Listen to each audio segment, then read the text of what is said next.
Assalamualaikum warahmatullahi wabarakatuh.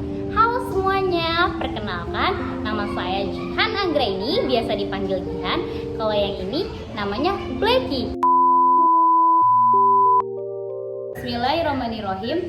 Assalamualaikum warahmatullahi wabarakatuh. Selamat siang semuanya. Halo, perkenalkan nama saya Jihan Anggraini, biasa dipanggil Jihan, dengan NIM 21101116011 dari Fakultas Ekonomi dan Bisnis Program Studi Ekonomi Syariah.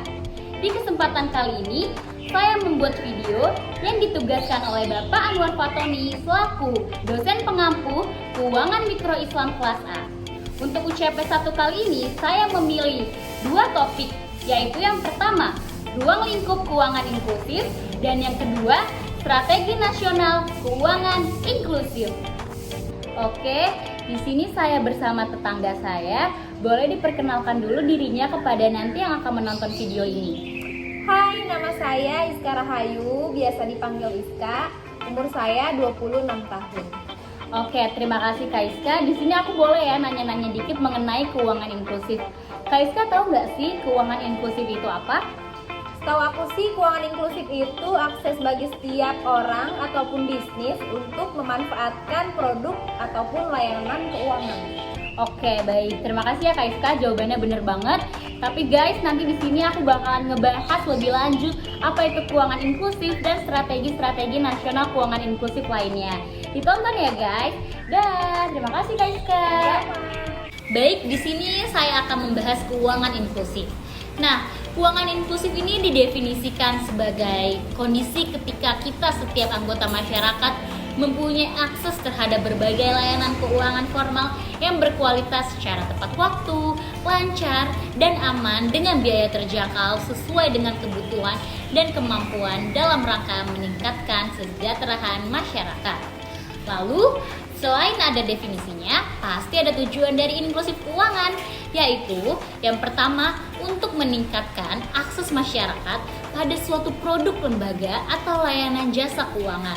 Nah, yang kedua, untuk menyediakan produk atau layanan jasa keuangan PUJK atau yang biasa disebut pelaku usaha jasa keuangan. Nah, yang ketiga, meningkatkan produk atau layanan jasa keuangan yang bisa disesuaikan dengan kemampuan dan keperluan masyarakat luas. Dan yang terakhir, demi meningkatkan kualitas produk serta layanan jasa keuangan. Nah, berdasarkan penjelasan tersebut, bisa kita simpulkan bahwa tujuan utama dari inklusif keuangan adalah demi menghindari adanya ketimpangan ekonomi di berbagai lapisan masyarakat. Mengapa? Karena dengan memanfaatkan inklusi keuangan, maka akan memudahkan setiap masyarakat untuk bisa mendapatkan akses produk atau layanan keuangan secara lebih menyeluruh untuk bisa digunakan secara lebih baik. Oke, selanjutnya kita akan membahas manfaat inklusi keuangan. Manfaat inklusi keuangan itu yang pertama, membantu meningkatkan pemerataan ekonomi. Yang kedua, memberikan pemahaman pada masyarakat. Yang ketiga, mempersiapkan rencana keuangan dengan baik. Dan yang keempat atau yang terakhir, meningkatkan pertumbuhan ekonomi negara. Lalu kita juga membahas nih strategi nasional keuangan inklusif. Nah, SNKI merupakan strategi nasional yang memuat tujuan, cara mencapai tujuan, sasaran, dan target keuangan inklusif dalam rangka mendorong pertumbuhan ekonomi, percepatan penanggulangan kemiskinan, dan pengurangan kesenjangan antar individu dan antar daerah dalam rangka mewujudkan kesejahteraan masyarakat Indonesia. Serta SNKI ini itu berfungsi sebagai pedoman bagi kementerian atau lembaga anggota DNKI dalam menyusun kebijakan sektoral yang terkait dengan keuangan inklusif. Oke semuanya, abis ini kita akan menonton beberapa contoh kasus inklusif keuangan. Disimak ya. Pemirsa, di era seperti sekarang, tak pelak mencapai inklusi keuangan adalah hal yang harus tercipta dan tak bisa ditawar lagi. Latar belakang mengapa salah satu agenda prioritas presidensi G20 Indonesia adalah mendorong inklusi ekonomi dan keuangan, tidak terlepas dari adanya fakta bahwa ada 1,7 miliar penduduk dunia yang belum mempunyai akses pada sektor keuangan. Pemirsa, Presiden Joko Widodo meminta jajaran menterinya untuk meningkatkan indeks inklusi keuangan. Presiden menyebut indeks inklusi keuangan Indonesia tertinggal jauh dibandingkan negara-negara ASEAN lainnya. Saat membuka rapat terbatas di kantor kepresidenan, Presiden Joko Widodo menekankan sejumlah langkah strategis, di antaranya memperluas akses layanan keuangan formal, memperluas lembaga keuangan mikro, dan meningkatkan layanan keuangan berbasis internet. Menurut Presiden, indeks inklusi keuangan Indonesia masih rendah jika dibandingkan dengan negara-negara ASEAN. Perkembangan teknologi finansial atau fintech membuat sektor ini tidak lolos dari jerat kejahatan, bahkan terdeteksi fintech ilegal yang meresahkan masyarakat. Wakil Ketua Eksekutif Bidang Cash Loan Asosiasi Fintech Indonesia Sunu Widiatmoko menyatakan pentingnya inklusi keuangan untuk meningkatkan kesadaran menggunakan fintech. Untuk menumbuhkan itu, asosiasi bekerja sama dengan berbagai pihak untuk menggelar edukasi mengenai industri fintech. Hal ini untuk menekan dampak negatif dari adanya fintech ilegal. Belum genap setahun mendapatkan kompensasi bernilai miliaran rupiah, sejumlah warga Kecamatan Jenu, Tuban, Jawa Timur mengaku menyesal telah menjual lahannya. Hal ini lantaran mereka kehilangan mata pencaharian dan pemasukan rutin seperti saat menjadi petani. Sebelumnya, saat mendapatkan kompensasi, banyak warga yang memilih membelanjakan uangnya untuk membeli mobil dan barang konsumsi. Padahal, ada sejumlah cara mengelola uang tersebut agar tetap produktif. Oke, bagaimana nih? Kalian udah pada nonton plus dengerin kasus-kasus yang ditayangi sebelumnya kan? Yuk, mari kita bahas mengenai kasus-kasus tersebut. Oke, ini kita bahas ke inklusi keuangan terlebih dahulu. Seperti yang kita ketahui, inklusi keuangan dapat didefinisikan sebagai akses terhadap produk dan layanan jasa keuangan yang bermanfaat dan terjangkau dalam memenuhi kebutuhan masyarakat maupun usahanya. Dalam hal ini, transaksi, pembayaran, tabungan, kredit maupun asuransi yang digunakan secara bertanggung jawab dan berkelanjutan.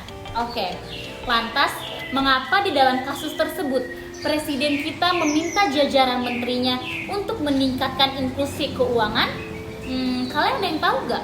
Itu karena apa? Oke, kita bahas di sini.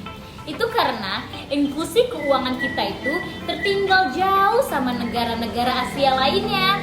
Pada tahun 2019, indeks inklusi keuangan ternyata hanya 76,19%. Artinya apa? Artinya negara Indonesia tertinggal jauh, 22,81% belum mendapatkan layanan keuangan. Gimana sih caranya agar tidak seperti itu? Oke, kita bahas caranya gimana. Cara agar inklusi keuangan kita itu meningkat antara lain memperluas akses layanan keuangan formal di seluruh lapisan masyarakat, memperluas lembaga keuangan mikro, serta meningkatkan layanan keuangan berbasis internet. Oke, mari kita lanjut bahas kasus selanjutnya mengenai fintech ilegal dan literasi keuangan masyarakat Republik Indonesia masih rendah. Gimana sih caranya agar gak adanya fintech ilegal? Nah, pemerintah itu harus membuat sosialisasi kemana-mana kepada seluruh pihak untuk memberikan edukasi kepada masyarakat atau maupun kepada mahasiswa.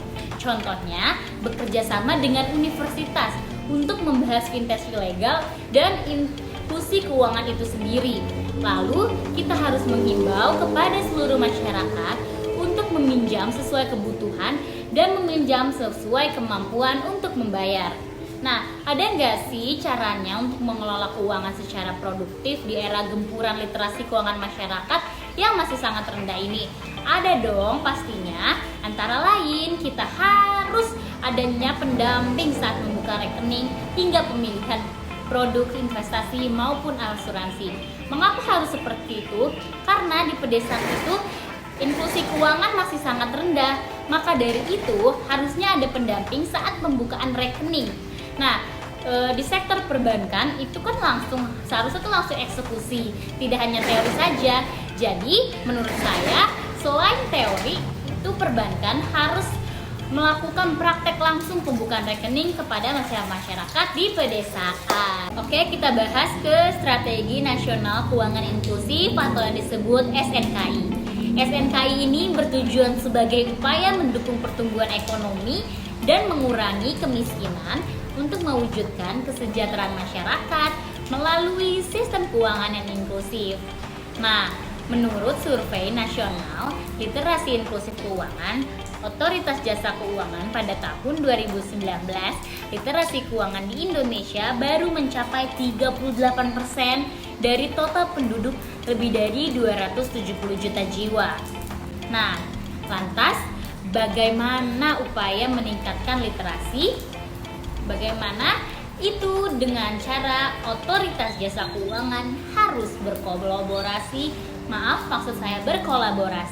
dengan semua pihak dan menyusun strategi nasional literasi keuangan tahun 2021 hingga 2022. Oke guys, udah pada ngerti belum nih mengenai inklusi keuangan dan strateginya? Kalau belum, yuk kita bahas di kolom komentar. Baik, sekian video penjelasan mengenai keuangan inklusif. Bila ada salah, saya mohon maaf karena kesalahan datang dari saya sendiri dan kesempurnaan hanya milik Allah Subhanahu wa Ta'ala. Saya Jiana Anggraini pamit, kurang lebihnya mohon maaf. Wassalamualaikum warahmatullahi wabarakatuh. Dadah.